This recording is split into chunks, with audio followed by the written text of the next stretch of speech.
An American Bombardier CL-600 fixed-wing aircraft, captured in a photograph by the New York Times, sits at the Mehrabad Airport in Iran. Is someone breaking the law? The Iranian transactions and sanctions regulations prohibit the exportation of goods, services, or technology directly or indirectly from the United States or by a U.S. person to Iran, and would generally prohibit U.S. registered aircraft from flying to Iran.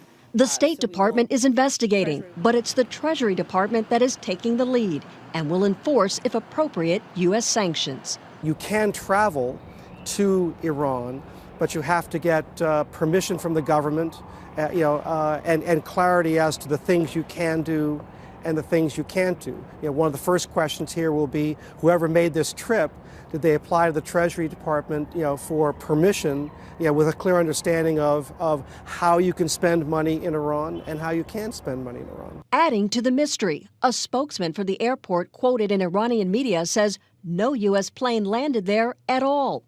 According to Federal Aviation records, this plane with tail number N604EP is owned by the Bank of Utah, held in a trust for a group of investors. We got in touch with the bank, which confirmed it owned the plane, but doesn't operate it, and didn't say why it was sitting in Iran or who flew it there.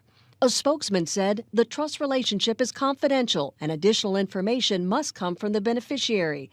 The bank's trust agreements do not allow aircraft to be used in any illegal activity. We were able to track the plane's recent whereabouts through aviation websites. Last October, the aircraft was spotted in Ghana and the UK.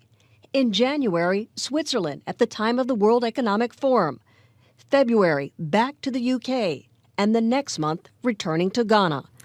So we're now just hearing from the Iranian news agency just moments ago that an Iranian foreign ministry spokeswoman says that the U.S. plane was chartered by Ghana's presidential office and was carrying a high-ranking Ghanaian delegation. But this question still remains here. U.S. officials are still going to be investigating, is that since this was an American plane, whether or not any trade laws were broken, because as we're told by the State Department today that the administration generally prohibits U.S. registered aircraft from flying to Iran. And Wolf, as you know, this comes at a critical time with U.S. and Iran negotiating over a nuclear deal, tough sanctions on Iran. So this is a very serious investigation and a very sensitive situation. And it raises serious questions. Did the Ghanaians pay with the Bank of Utah for permission to fly this plane? Were American pilots involved? What was going on? Who made money as a result of this deal? We do not know, but investigators, the FAA as well as Treasury, are going to be looking at all of those issues. Yeah.